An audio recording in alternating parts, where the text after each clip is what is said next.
Welcome back to Movies TV Mad. You can follow me on Twitter at Movies TV Mad. Smash the like button if you love me. I know you adore me. I know you love me. No, stop saying you don't. Stop saying you hate me because you're just living in denial. You're just obsessed with me. I know you are.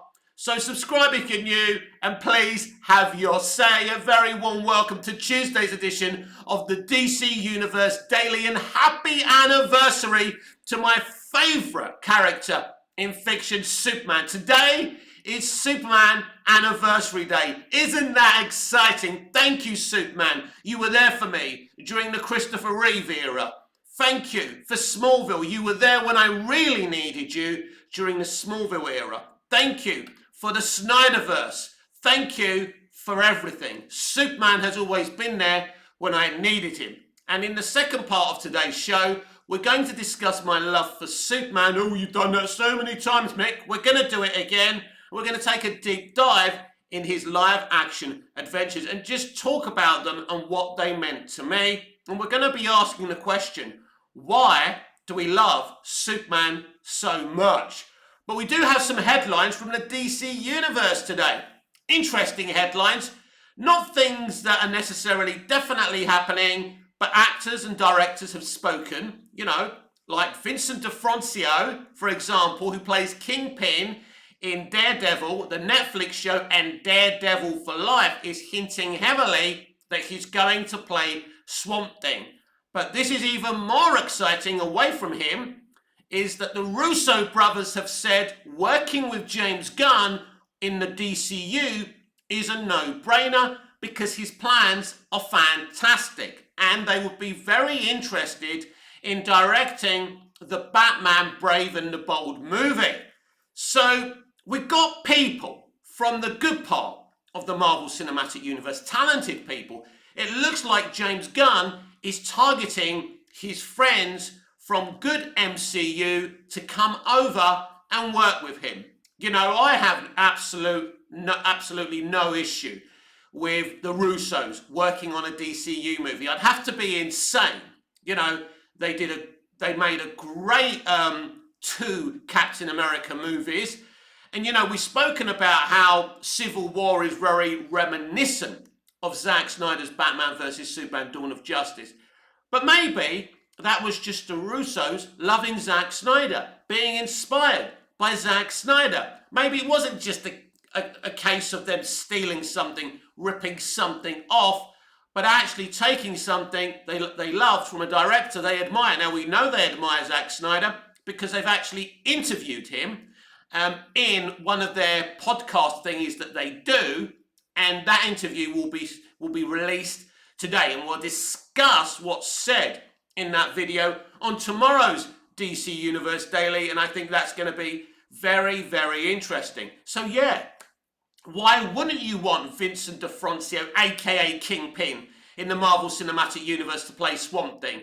The only negative thing for me is I want him to play Lex Luthor. He's the perfect Lex Luthor. He looks great bald. He looks like the, Superman, the animated series version of Lex Luthor. So I would absolutely love him to be involved with the DCU. I've got no issue with that. People can say, well, it's just taking MCU people. Good, MCU people. We're not talking about Brie Larson here, are we? We're talking about the talented people. Look, let's be clear here. James Gunn is going to be working with people that he trusts. He works with similar people. The people he worked on the Suicide Squad and the Peacemaker, including his brother and his wife. He's always going to be giving these people work. I'm going to be honest with you. That's not something I'm going to criticize James Gunn about. If I had a wife, I would be giving her work in the industry. If I was a big name director like James Gunn. If I had a brother, which I do, I have 2 brothers, I would be offering them work in the entertainment industry because I'm a big name director. I'm not a big name director, I'm just saying, right? Why wouldn't you support your wife and your brother? Why wouldn't you be doing that? So, you know, I don't think that's a big deal, right? But in terms of the Russos and Vincent D'Onofrio, I think these are very, very exciting names, and they're heavily hinting that they're going to be involved. Think about this for a minute. And you know, I'm a very balanced individual when we talk about James Gunn's DC universe. But I've been skeptical about him writing and directing a Superman movie because it felt like he was hesitant to direct that movie, which is a red flag. I don't see how he's right, the best man or the best person for the job to write and direct a Superman movie. I don't see it in his locker. But fine, let's see what he can do. But let's look at this. Let's look at the positive side of what he's doing. We have James Mangold attached to write and direct a Swamp Thing movie, right? The Russos are saying they would love to direct Brave and the Bold. Vincent D'Onofrio, Kingpin, right? You know, it's all very exciting. We recently had some, you know, a few announcements from Creature Commandos, very exciting announcements. The Rick Flag senior news, that's also very, very exciting. So a lot of the announcements we're getting are really, really good announcements. And what's interesting is they're not particularly woke announcements either. So we'll see, and let me be clear, there's nothing wrong with representation and inclusion, but stop boring on about it. Make great entertainment. Do the right thing for these DC characters. Cast who you fucking want. I don't care what color they are, what creed they are, what gender they are, you know, what they do in their spare time sexually. I couldn't give a shit. Don't lead in with the boxes that they tick. But so far, the people he's bringing in, right, are interesting. So we got to hold our hands up. I don't have an agenda against James Gunn. I want him to get this right. No, I don't agree with him firing Henry Cavill as Superman. And basically, I can understand that he wants his own Superman. I'm not going to be unreasonable here, but if he wanted to, he could have attached Henry Cavill and a director to a Henry Cavill Man of Steel 2 Elseworld movie. We have a DC Elseworlds now, with the Batman in it, with the Joker universes in it, right?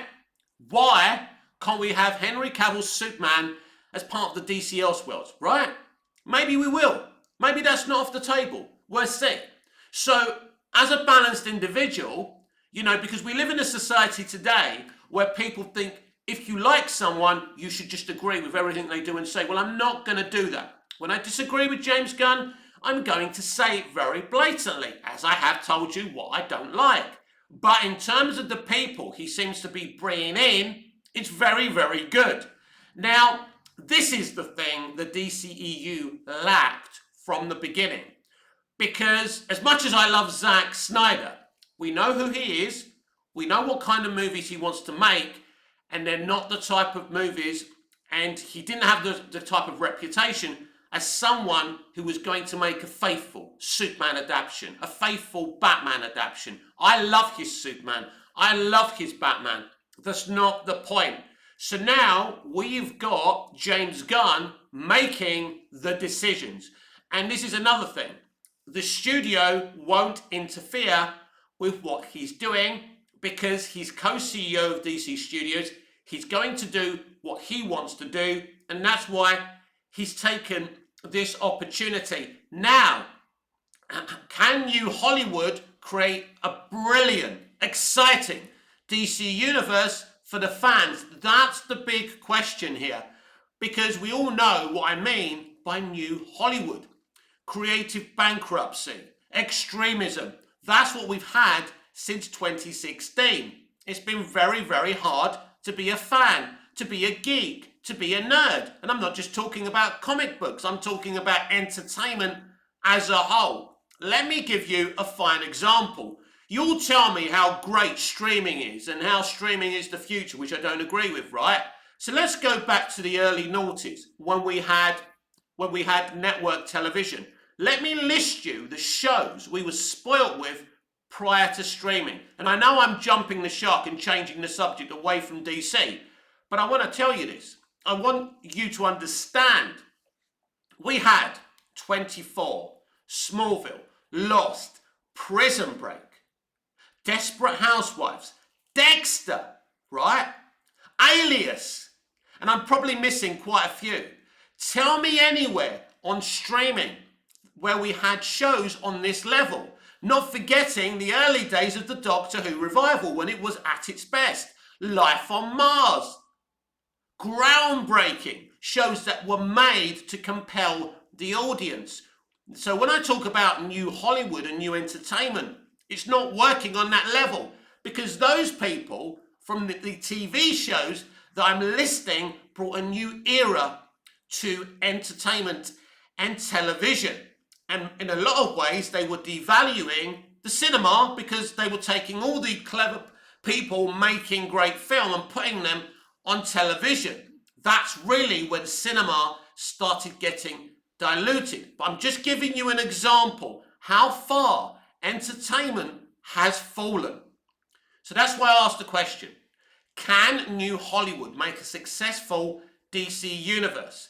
Because it's good to hear the Russo saying that James Gunn's plans are exciting, but you know what, Joe and Anthony, you would say that, wouldn't you? Because you're mates. So, but I like Joe and Anthony Russo. Let's look at what they did in the MCU.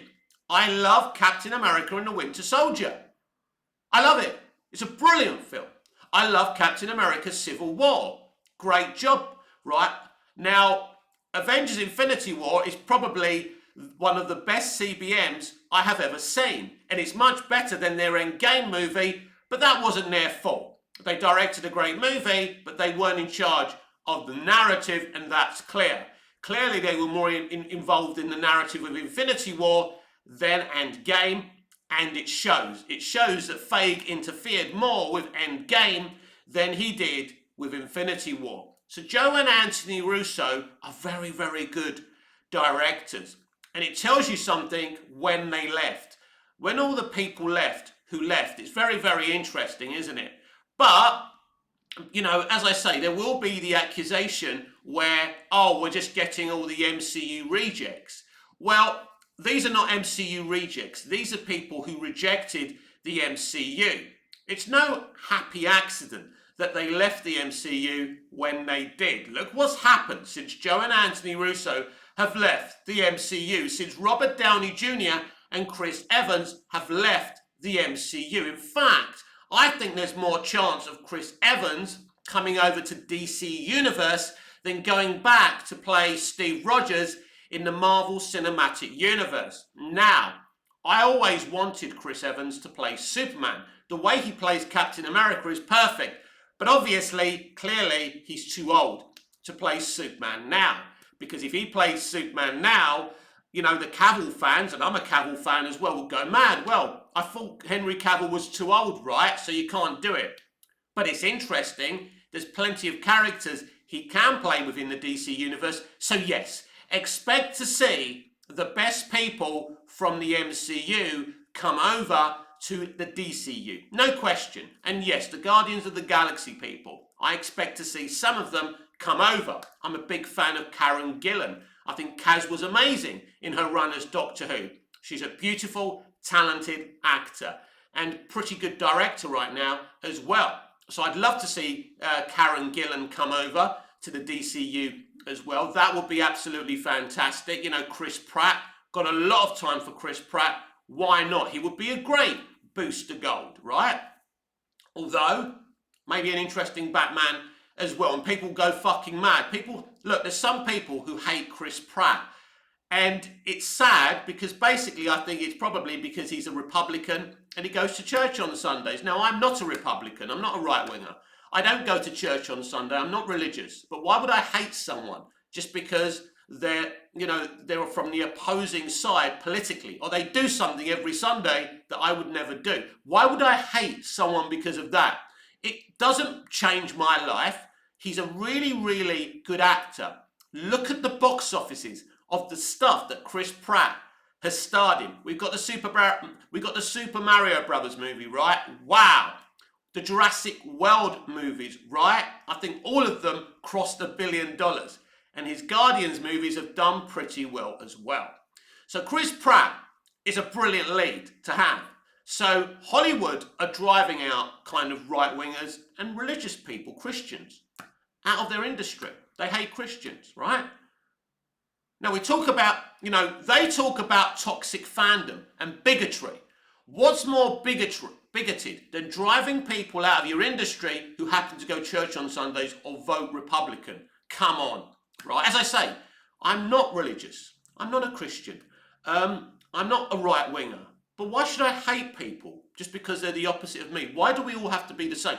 If we're going to start shouting about toxic fandom and bigotry behaviour, I think we need to look at ourselves, don't we, Hollywood? And this is the hypocrisy of this industry. So new Hollywood have to change. They need to button this when it comes to politics and religion and start talking about their art and their love of their industry. Because I do know that a lot of them love being artists and making great art for the fans. But attacking your audience constantly, doing bad things, I was thinking about The Last Jedi and how Rian Johnson literally underestimated us Star Wars fans. What he did was utterly toxic. And poor Mark Hamill during the marketing, the guy was in pain, wasn't he? And it was a very, very sad situation. That was really the beginning of the entertainment apocalypse. So this is why I asked the question, can New Hollywood make a great DC universe? Because, as I've said many times, James Gunn does speak a very good game. He talks about not making bland CBMs. He's certainly got an idea and a vision. What he's hinting about doing is very, very exciting. But my point is, it's great to tease comic book panels that you've never, done, you've never designed. It's great to talk a good game, but you have to deliver. James Gunn has to deliver. Warner Brothers Discovery are a company in disarray. That's not just me saying it. That's not the Snyderverse stands just saying it.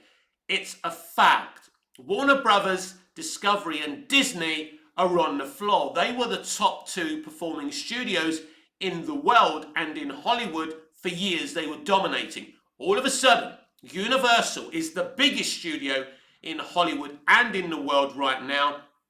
And Minions Rise of Gru last year, and the Super Mario Brothers movie proves that. And Paramount are the second biggest studio in Hollywood now, because they're trying to entertain people as much as they can. And if you please your customer, you please your bank balance. It's not rocket science. So, there's a lot going on at Warner Brothers Discovery. I don't agree with them calling their streaming service Max instead of putting WB in the branding. I don't agree about, an inclusive Harry Potter reboot. I think it's ridiculous when we've got those beautiful movies, where they should have continued those movies. So they're making some odd decisions. So I hope that James Gunn can pull DC Universe off, because I'm a DC fan and I love DC. Why wouldn't I want them to succeed? And that's it. That's where I am. But when they fail, when there's creative bankruptcy, when they do something like get rid of Henry Cavill as Superman, a much beloved version of the character, I have to speak up. It's as simple as that. So yes, it's the anniversary of Superman. It's Superman's anniversary day. And we have spoken on this channel on numerous occasions what Superman means to me. I want you to put yourselves in my shoes. I grew up being a mentally ill young man. I had behavioural issues, learning difficulties, confident issues. I don't think I spoke till I was 1.5 years old or something. I was a late developer as well. I was taken out of mainstream school and put into a special school. So you've got to remember, my parents were naturally frustrated with me, because my brother, who was 11 months younger, was, an achiever. And I wasn't. I was a problem. I was an embarrassment. My cousins didn't bother with me because I never spoke. I was shy. They preferred my confident, brother, as my parents did. Of course, they loved me. So when the world rejects you and you've got nothing to look to, when you don't believe in the world you live in, you have two options. You're either going to end your life because you can't handle living in a world that rejects you, or you focus on something else, you embrace something else. So all I used to do was enter what I saw on the TV screen. We weren't taken to the cinema very often, but I had a TV in the kitchen. It wasn't mine, it was the family. I had a VHS video recorder. And when I watched a film or a TV show, I immersed myself in that world. And I was constantly told, Mick, you've got to live in the real world. And my attitude was, my reply was, why? What is there in the real world for me? Nothing. So I watched films and TV shows like Knight Rider and the A-Team and imagined I lived in those worlds, or Dallas, or Dynasty, or the Colbys, or Knots Landing, Murder, She Wrote, whatever. I embraced the fantasy world. In a lot of ways, I still do. It's real for me. When people say it's just a TV show, it's just a movie, it's just a fictional character, not to me. These characters and these shows and these films mean something to me. They inspire me. When I watch 24, I'm inspired by Jack Bauer and Kiefer's incredible performance as that character. These things mean something. So you've got to understand, with a boy, as young as I was, having all these issues and discovering Superman, it was a revelation to me that unlike in my real life, there was a character who was hopeful, who was kind, who was compassionate, and didn't ask for anything in return. I felt if Superman knew me in the real world, he would be like the father figure I never had. Superman wouldn't resent me for having special needs or having, mental disabilities or having confidence issues or learning difficulties or whatever. Superman would accept me for who I was. So every afternoon when I used to come home after being bullied and beaten up at school, I'd put Superman the movie on and look into that man's eyes. And oh boy, did he make me feel better about myself. Because that's all you need, kindness. It's very interesting, when I got my first job at the Co-op supermarket, I remember people giving me attention, being so kind to me. That gave me confidence. That's when I came out of my shell. When people started treating me as a person, rather than, oh, Mick, the loser, the failure who's quit job after job or, made mistakes, done the wrong thing, 17-year-old boy who drove a Golf GTI without a license or insurance right before he passed his test and basically got into a little accident and got a £350 fine. I did a lot of stupid things growing up, right? Well, when I joined the Co-op, people didn't know that about me. So they took me for who I was. And this gave me confidence because they were kind to me. That's all you need in life, kindness. And that's what I saw in Superman. A hero who's kind. A hero who could do whatever he wanted with the power that he has. Superman is about power and what you do with it. There's some people in the world who are Superman-like. Sir Bob Geldof had all the power and influence in the world. He decided to feed the third world. Donald Trump has all the power and influence in the world, and he's done what he's done. Profit himself. Manipulate easily led people, right? So basically you've got Lex Luthor and you've got Superman. So Sir Bob Geldof is Superman and Donald Trump is Lex Luthor. Now, all of you are not going to agree with it. Maybe some of you are Donald Trump fans and supporters. That's fine. Let's not be enemies. Let's agree to disagree. My point is, this is why I admire Superman. This is why I love him. Now, my favourite live-action versions of Superman are Superman the movie, Smallville, Superman Returns, and Man of Steel. I think that's where Superman's been at his best. And obviously, Superman the movie was the first time I ever met my hero. And wow, what a movie. Because this is the difference. This is why it's important. Richard Donner wanted to make a Superman movie. And he wanted to protect the integrity of that character. Now, James Gunn's spoken about protecting the integrity of the Superman character, but let's see if he puts his money where his mouth is. We'll see. But Richard Donner understood what Superman represented. And I don't believe that James Gunn believes in the same core values. Richard Donner, in many interviews, spoke about it being Granny's apple pie, American mythology. That's who Superman is. He's an example of the American dream, of someone who can come to a foreign land and make something of themselves. He is a refugee. He is an illegal immigrant. But because he was brought up by the right people, he learned great values and he was able to use that to become a hero. But ultimately, yes, our parents can guide us in the right way, but we are responsible for ourselves. We either do the right things or the wrong things. We have to make decisions and we can only blame ourselves when it goes wrong. Sometimes it does go wrong for Superman, but he stands by his decisions. Because as long as you attempt to do the right thing in life, you can't look at yourself and say, oh, I did a bad thing, because you tried to do a good thing. So Superman, this is why I love Superman. This is why I was inspired by the character. Now, a lot of people say that Superman's boring, that he's overpowerful, and things like that. And look, people are entitled to their opinions. It's okay for people not to like Superman, right? But these are the reasons I love Superman, because not only is he a good guy I think that I could look up to in the real world, and I didn't have anyone as a kid in my real life to look up to. Nobody. I don't think I look up to anyone in my real world today, apart from my nieces and nephews, because they're young and hopefully when they become adults they don't become a-holes.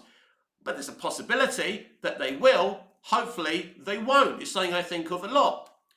But it's in the fictional world where it's it's a little bit black and white, isn't it? Superman is a black and white character because you can either be good and bad, right? And a character like Jack Bauer from 24, well, he's a very relatable character because he has very realistic reactions and emotions to what's going on around him.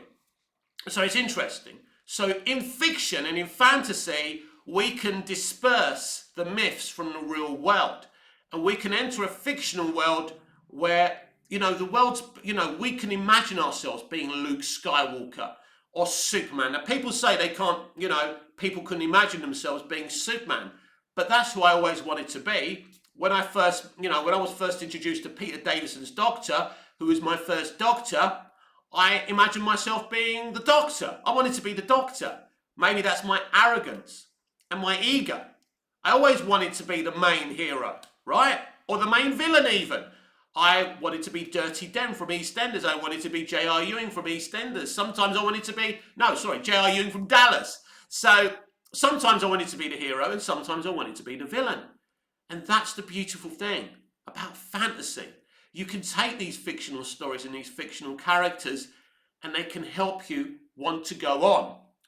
There's many times where I've fallen in love with TV shows where I've been feeling depressed and maybe feeling like I wanted to end things. But if I did that, I would miss the next episode of Doctor Who, or Dallas, or 24.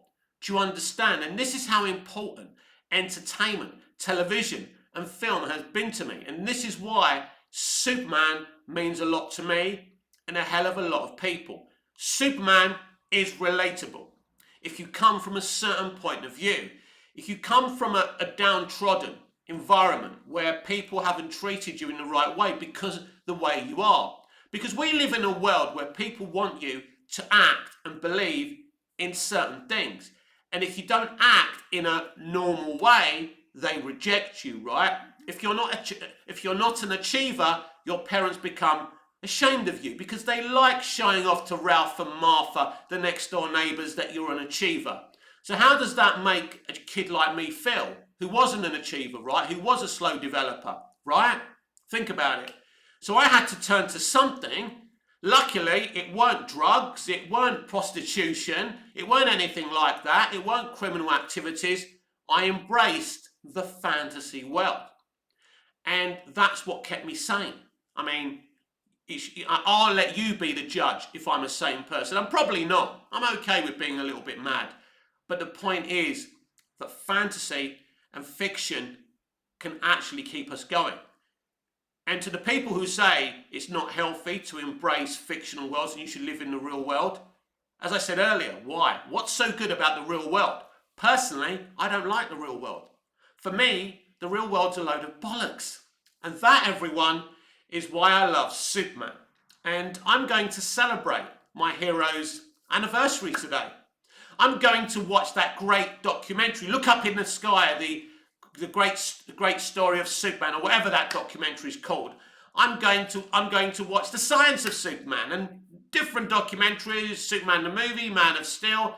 I'm going to have a good time celebrating my hero. This has been Tuesday's edition of the DC Universe Daily with me, Mick, your host with the most. Just ask your girlfriends and your wives. Please like, share, comment, subscribe, hit the notification bell so you never miss this beautiful perfection. And I'll see you again in the next video. Until I see you again, goodbye, au revoir, auf Wiedersehen. And yes, smash the like button if you love me. You know you do. Have your say. Subscribe if you're new. Have a beautiful Tuesday, everyone. And I will see you again tomorrow.